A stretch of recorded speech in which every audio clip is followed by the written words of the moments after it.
Se um homem não tivesse cobiçado a mulher alheia, este homem não teria começado a visitar essa mulher e conquistar o seu filhinho e convencê-lo de que os Estados Unidos eram um bom lugar para se viajar. O menininho não teria ficado obcecado por conhecer o país e seu pai não teria feito um esforço e levado a família até os Estados Unidos. Se ele não tivesse viajado, o menininho não teria entrado com a família naquele ônibus e ele não teria chamado a atenção do motorista.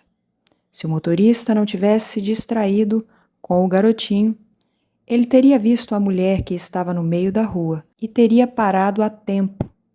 Assim, a mulher que estava grávida não teria morrido.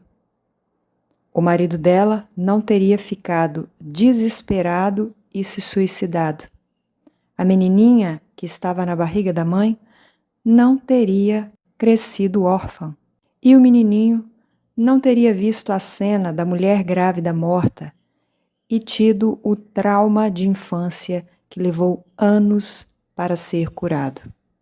Tudo começou porque um homem cobiçou a mulher de outro homem. Este homem que cobiçou era um homem rico, o patrão do esposo da mulher que ele cobiçou.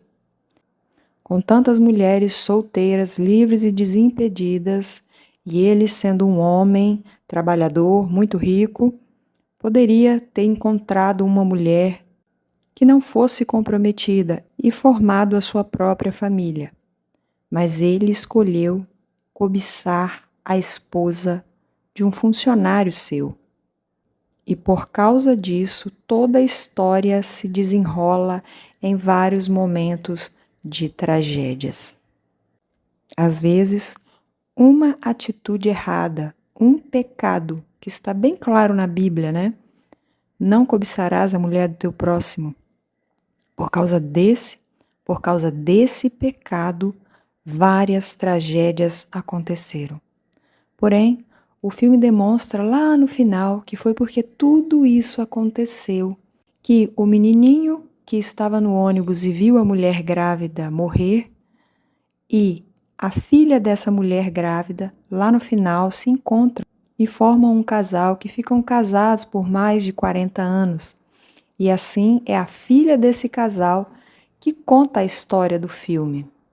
Quem bolou o filme, quem escreveu e toda a produção que teve, foi de um jeito bem inteligente, de modo que você nem perceba ali os erros dos personagens, né?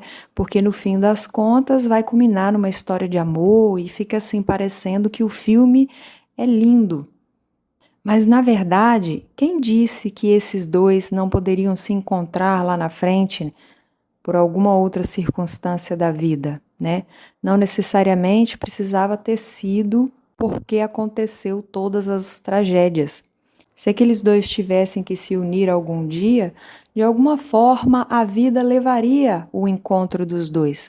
Ou mesmo poderia cada um ter seguido outro rumo. Mas o filme quis levar, né, a história de tal maneira como se fosse porque tudo aquilo de ruim que aconteceu acabou culminando num romance que durou tanto tempo. O filme também traz uma questão que é distorcida, né, sobre herança. A herança, ela boa ou ruim, ela é passada aos filhos. E não é errado o filho receber a herança.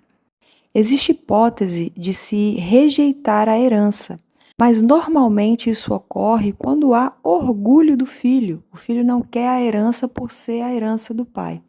E o filme quis meio que acusar o filho de ter recebido a herança porque ele teve um pai malvado, né? Mas a herança se recebe dos pais.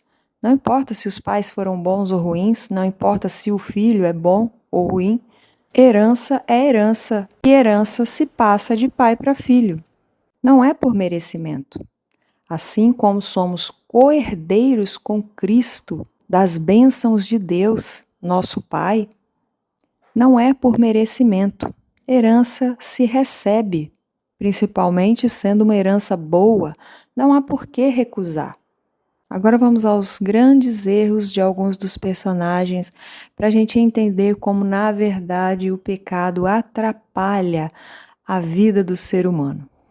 O primeiro personagem que vamos comentar é o patrão muito rico, esse homem que recebeu a herança do pai e nisso ele não errou, tá? E o grande erro dele, porque o filme demonstra que ele realmente era um homem bom, mas ele se deixou levar pelo pecado da cobiça, né? Ele cobiçou a mulher alheia. E ele fez algo, ele não só cobiçou em sua mente, mas ele foi lá, começou a visitá-la, começou a conquistar o filho dela e, no fim das contas, acabou ficando com essa mulher. Então, o grande erro dele foi, primeiro, cobiçar a mulher alheia. E o segundo grande erro dele foi, até quando ele percebeu que ele estava fazendo errado e ele conversou com o marido dela e disse: "Não, a família é sua, né? Eu não vou mais interferir, a família é sua, né? Não é minha." Quando ele disse isso, acontece o segundo grande erro dele por causa do grande erro também do marido dessa mulher, né? O marido dessa mulher, se vendo impotente para dar uma vida melhor à sua esposa e ao seu filho, ele, por causa de dinheiro, né, por causa da situação financeira do patrão, que era infinitamente melhor do que a dele, ele entrega de bandeja a esposa e o filho para ser agora a família do patrão. E o segundo grande erro do patrão é aceitar essa situação. Ele deveria ter revidado, ter dito: jamais, eu não vou ser a pessoa que vai destruir esse lar. Permaneça com a sua família, não vá embora não abandona a sua esposa e seu filho. Fica aí, eu não vou ficar com ela e com o seu filho não, a família é sua. Ele deveria ter insistido, mas não.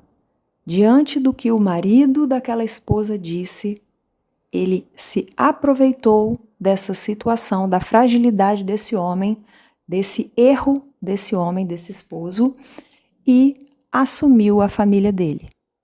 Agora vamos falar do grande erro dessa esposa. Sabendo que estava sendo cobiçada por esse homem e vendo que o seu marido agora tinha ido embora, ela se submete ao que os dois homens decidiram por ela. Ela então fica com esse patrão rico, ao invés de lutar para que o seu marido ficasse, insistir com o patrão: não, me leva onde é que ele está então, você sabe onde ele está, então me leva para lá, ou então traz ele de volta, eu não vou ficar com você, eu vou ficar com meu marido, minha família não será desfeita. Então esse foi o grande erro dela, se submeter ao que os dois decidiram, baseados em, entre aspas, né, uma vida melhor. E vamos também comentar aqui o grande erro do personagem Will, né, que era o esposo da mulher grávida, Abby, né? Ele, de fato, cometeu também um pecado, na verdade, um pecado de idolatria. Você assistindo o filme, você vai perceber que ele tinha um amor fora do comum por ela, né? E ele mesmo fala em várias vezes no filme que ele a sufocava. E ela mesma diz em algum momento que ela não estava preparada para ser tão amada, né, daquela forma como ele a amava. E por causa desse amor exagerado, né, esse amor excessivo, essa ideia de que a vida sem ela não faria sentido, né, ele acabou ficando doente, foi internado e 6 meses depois ele acabou se suicidando. Então o primeiro grande erro desse personagem foi idolatrar uma mulher, né? Amar excessivamente a tal ponto de a vida para ele perder o sentido se ele não tivesse essa mulher. E então ele comete o segundo grandíssimo erro, que é tirar a própria vida, né? E mais uma coisa que eu gostaria de comentar é sobre a tese de Abby, né? Que ela fez uma tese na faculdade, que foi um fracasso e tudo mais. E é algo bem interessante no filme, né? Ela diz que todo narrador é não confiável, né? O narrador de uma história. E que a vida em si, né? É um narrador não confiável, né? Porque nunca dá para prever o que vai acontecer. E então a vida acaba acontecendo de uma forma que não se pode ter o controle, né? Até um certo ponto dá para concordar com o que ela diz, mas voltando aqui para a visão cristã, né? Quem tem a fé cristã, o detalhe é o seguinte: sim, muita coisa não temos o controle, porém nós temos escolhas, não é? O marido dela poderia ter escolhido não ter se suicidado e criado a filha, né? Ela poderia ter prestado atenção na hora de atravessar a rua, né? Ela poderia ter esperado o marido atravessado junto, esperado um pouco na hora de atravessar a rua quando ela morreu, né? O homem lá que cobiçou a mulher alheia, ele poderia ter feito a escolha de procurar uma mulher solteira e não ficar cobiçando a mulher alheia, né? Então, em vários momentos você vê que o filme levou a história para ser como foi, mas, na verdade, poderia ter sido de outro jeito se as pessoas tivessem escolhido, especialmente aqui, né, sob a visão cristã, se as pessoas tivessem feito escolhas que não fossem pecado. Então, dentro de uma visão cristã, apesar da vida, né, você não poder adivinhar o que vai acontecer, e de fato pode sim acontecer tragédias, mas você pode sim tomar a decisão de não pecar, de obedecer a palavra de Deus, de confiar em Deus que Ele fará, né? Então, você pode ter essa atitude, essa fé, né?